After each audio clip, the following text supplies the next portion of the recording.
PCW news ప్రేక్షకులకు అందరికీ నమస్కారం. తెలంగాణ ప్రభుత్వము ఈ నెల 15వ తారీఖు నుండి అంటే మే 15వ తారీఖు నుండి మే 26వ తారీఖు వరకు తెలంగాణ ప్రభుత్వము కాళేశ్వరం పుణ్యక్షేత్రంలో పుష్కరాలు ఏర్పడుతున్నాయి. ఈ పుష్కరాల్లో భాగంగా ప్రతి ఒక్కరూ భాగస్వాములై మాట కావాలని, జ్ఞానం కావాలని, చదువు కావాలని, సంపద కావాలని అందరూ కోరుకుంటారు. కాబట్టి తెలంగాణ ప్రభుత్వము ఘనంగా కాళేశ్వరం పుణ్యక్షేత్రంలో పుష్కరాలు ఏర్పాటు చేస్తున్నారు. కాబట్టి ప్రతి ఒక్కరూ సద్వినియోగం చేసుకోవాలని మనస్ఫూర్తిగా మా పీసీడబ్ల్యూ న్యూస్ ద్వారా కూడా మేము ప్రజలను విజ్ఞప్తి చేస్తున్నాము. శ్రీ మహాగణాధిపతయే నమః. ఐం మహాసరస్వత్యై నమః. శ్రీ గురుభ్యో నమః. ఇప్పుడు ఈ విశ్వావసునామ సంవత్సరం చైత్రమాసం బహుళ తృతీయ నుంచి చతుర్దశి వరకు అంటే మే 15వ తేదీ నుంచి మే 26 వరకు ఈ 12 రోజులు సరస్వతి నదికి పుష్కరాలు ఏర్పడుతూ ఉన్నాయి.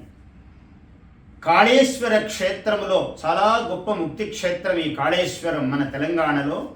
ఇక్కడ ఈ సరస్వతి నది అక్కడ 5 నదులు కలుస్తున్నటువంటి సంగమములో సరస్వతి అంతర్వాహిని అయినటువంటి ఈ నదికి పుష్కరాలు ఏర్పడుతున్నాయి. అందరూ కూడా సద్వినియోగం చేసుకోండి. ఎవరికెవరికైతే మాట రావాలో, జ్ఞానం రావాలో, చదువు రావాలో ఇటువంటి వాళ్ళందరికీ ప్రతి మనిషికి అవసరమే. మొన్నటిదాకా మహాకుంభమేళా జరిగినది ఉత్తర దేశంలో. ఇప్పుడు దక్షిణ దేశంలో మన తెలంగాణలో ఈ పుష్కరాలు వచ్చాయి. సరస్వతి నదికి అత్యంత ప్రధానమైన సన్నివేశము.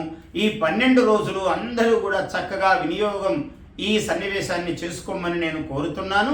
మన ప్రభుత్వము, తెలంగాణ ప్రభుత్వము చాలా చక్కని ఏర్పాట్లు చేస్తూ ఉంది. ఇక్కడ ఈ అవకాశాన్ని అందుకోమని చెబుతూ, ఎంత పుణ్యమాగాణం మన తెలంగాణం, ఎంత పుణ్యమాగాణం మన తెలంగాణం, కాళేశ్వర ముక్తీశ్వర లింగ సన్నిధానం, త్రిలింగ సన్నిధానం, మన తెలుగు సన్నిధానం, ఎంత పుణ్యమాగాణం.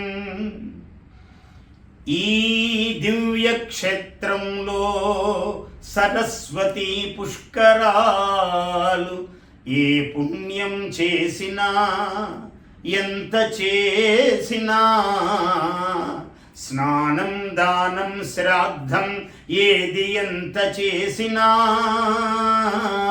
పుణ్యములు పుష్కరాలు, పుష్కలమైన పుణ్యం లభించేటువంటి సన్నివేశం ఇది. అయితే సరస్వతి నది దేవతా సరస్వతి నది అని 2 భేదాలు లేవు.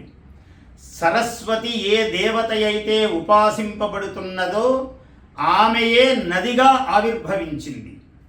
ఎందుకంటే ఒకప్పుడు ఏమి జరిగినది, జ్యోతిర్లింగము పరమేశ్వరుడు లింగస్వరూపముగా ఉద్భవించినప్పుడు పైన చూసి రమ్మని బ్రహ్మదేవుడు వెళ్ళాడు, దాని యొక్క శిఖరము చూసి రావాలి అని. నా అంతటి వాడిని చూడలేదు అంటే లోకానికి ఏం బాగుంటుంది అని ఆయన చూశాను అని చెప్పాడు. ఇది కూడా లోకానుగ్రహం కోసమే ఆయన అబద్ధమాడాడు. ఆ మాటతో సరస్వతీదేవి ఆయన భార్యామణి ధర్మపత్ని ఏమనుకున్నది, భర్త చేసిన తప్పు వాక్కు ద్వారా వచ్చింది. వాక్ అంటే తానే కదా. వాచివ్యళీకే స్వకమేవ దోషం మత్వా సతీ మానవతీ స్వభర్తు, భర్త యొక్క దోషము తనదే అనుకొని శాపంచలోకోపకృతే విభర్తుం వాణీ శుశ్రావనదీవ భూమౌ, భర్తకు వచ్చినటువంటి ఈ శాపమును తాను లోకోపకారంగా మలవటానికి, లోకాన్ని అనుగ్రహించడానికి ఆమె వాణి నదీ ఇవ శుశ్రావ, నదిగా లోకములో అవతరించినది అని నా మహాకావ్యము విశ్వభారతం అని సంస్కృతంలో వ్రాశాను. అందులో ఈ శ్లోకం రాశాను నేను. ఇది పురాణ ఆధారముతో రాశాను ఈ శ్లోకం. అంబితమే నదీతమే పావకాన సరస్వతి చోదయిత్రీ సూనృతానాం చేతంతి సుమతీనాం. వేదములో ఎక్కడెక్కడ సరస్వతి, ఇది ఋగ్వేదములో కొన్ని భాగాలు చెప్పాను నేను ఇప్పుడు. ఇవి ఋగ్వేదములో సరస్వతి ఇలా కీర్తింపబడినది. ఆ తల్లియే నది. ఒకప్పుడు హిమాలయాల్లో పుట్టింది కదా ఈ నది. అక్కడి నుంచి దొర్లుకుంటూ వస్తున్నది ఆమె, ప్రవహించుకుంటూ. ఆమె మహావేగముగా ప్రవహిస్తూ ఉన్నది. ప్రవహిస్తూ ఉంటే ఆ గట్టున కూర్చున్నాడు వ్యాసుల వారు. వ్యాస భగవానుడు కూర్చుని ఒక ప్రార్థన చేశాడు. బదరీ వనమున ఒక పరి వ్యాసుడు ఈ నదిని చూసి, అమ్మావో సరస్వతీ నీ పదధ్వనులు రసధ్వనులు వంపుల సొంపుల భాషలు నాకిమ్మని ప్రార్థించెను. ఈ శబ్దావళి అర్థావళి ఎక్కడి నుంచి రావాలి? సరస్వతి నుంచి అమ్మా అని ప్రార్థించాడు. ఆమె అడిగినవన్నీ ఇచ్చి అక్కడే అంతర్ధానం వాయను, అక్కడే అంతర్వాహిని అయినది అమ్మవారు. ఆమె 5000 ఏళ్ల సంవత్సరాల క్రితం యుగయుగాల ముందు పుట్టినది ఆమె. మనకు తెలిసిన లెక్కలు 5000. ఆమె ఎప్పుడో పుట్టినది. ఎంత మహాప్రవాహమో అంత అంతర్వాహిని, యుగ యుగాల చరితలు గల ఆమె జగన్మోహిని. మాటే జగత్తును మోహింపజేస్తుంది, జ్ఞానమే జగత్తును మోహింపజేస్తుంది. అందువల్ల సరస్వతి నదీ రూపముగా లోకాన్ని అనుగ్రహించింది ఈ విధంగా. అందువల్ల ఆయన కూర్చున్నాడు అక్కడ ఆ వ్యాసుల వారు. సరస్వతీ నదీ తీరమందున భగవద్వ్యాసుడు వేదములను విభజించెను. వేదములన్నీ రాశీభూతంగా ఉన్నాయి. ఇది ఋగ్వేదము, ఇది యజుర్వేదము, ఇది సామవేదము, అథర్వవేదము అని ఆయన విభజించాడు మహానుభావుడు సరస్వతీదేవి ఇచ్చిన జ్ఞానముతో.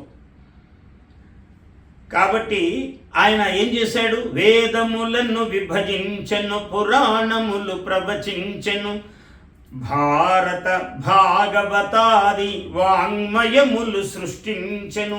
ఈ వాంగ్మయమంతా సృష్టించాడు మహానుభావుడు.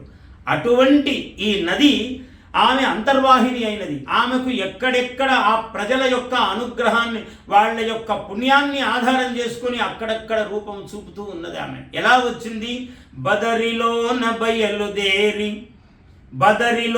బయలుదేరి ప్రయాగలో పలుకుదేరి. క్షేత్రరాజము ప్రయాగలో పలుకుదేరి గుజరాతున గుర్తుమీరి తెలంగాణ చేరి. ఇలా తెలంగాణకు ఆమె ఎక్కడ పుట్టిందో, ఎక్కడి నుంచి ఎక్కడ సముద్రం కలుస్తుందో, ఎన్ని పాయలో అంతర్వాహిని కాబట్టి అంత మనము తెలుసుకోలేము. అంటే ఇక్కడ సందేశం కూడా ఇస్తున్నది సరస్వతి. ఎంత జ్ఞానమున్నా అంతర్వాహిని ఒదిగి ఉండరా అని సూచిస్తున్నది అమ్మవారు.